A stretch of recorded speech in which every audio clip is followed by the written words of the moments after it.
দর্শক, এই মুহূর্তে আমরা অবস্থান করছি লক্ষ্মীপুরের রামগঞ্জ পৌর এলাকার জিয়া শপিং কমপ্লেক্সের সামনে। আপনারা দেখতে পাচ্ছেন পুনরায় জিয়া শপিং কমপ্লেক্সের সাইনবোর্ডটি আবারও লাগানো হয়েছে রামগঞ্জ জিয়া শপিং ব্যবসায়ী সমন্বয় কমিটির উদ্যোগে। দীর্ঘ প্রতীক্ষার পরে আসলে এই সাইনবোর্ডটি লাগানো হয়েছে। জিয়া শপিং কমপ্লেক্স আপনারা জানেন বৃহত্তর নোয়াখালীর ভিতরে একটি শ্রেষ্ঠ মার্কেট। এটির লোকেশনটা হচ্ছে রামগঞ্জ পৌর এলাকার যেই পোস্ট অফিস গেট এবং ডাকবাংলা জামি মসজিদ, ঐতিহ্যবাহী ডাকবাংলা জামি মসজিদের সামনে এই শপিং কমপ্লেক্সটি অবস্থিত।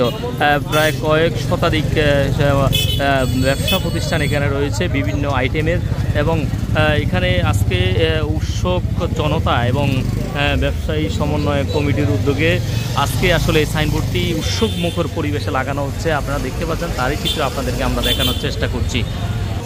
দর্শক, আপনাদেরকে আমরা সরাসরি রামগঞ্জ জিয়া শপিং কমপ্লেক্স থেকে আপনাদেরকে আমি সঙ্গে যুক্ত রয়েছি মোহাম্মদ শাহ আলম। আপনাদেরকে আজকে জিয়া শপিং মার্কেটের যে ঐতিহ্যবাহী যে সাইনবোর্ড, এই সাইনবোর্ডটি লাগানো হচ্ছে তারই চিত্র আপনাদেরকে সরাসরি আমরা দৈনিক নবযুগের কণ্ঠে দেখানোর চেষ্টা করছি। দর্শক, আপনারা দেখতে পাচ্ছেন এই মুহূর্তে উৎসুক জনতা সহ বিভিন্ন নেতৃবৃন্দরা উপস্থিত হয়েছেন। আজকে উৎসবমুখর পরিবেশে এই সাইনবোর্ডটি উত্তোলন করা হয়েছে। এই কারণে বিভিন্ন শ্রেণী পেশার মানুষ এবং রাজনীতিবিদ সহ রামগঞ্জ জিয়া শপিং কমপ্লেক্সের সমন্বয় কমিটির নেতৃবৃন্দরা এখানে উপস্থিত রয়েছে।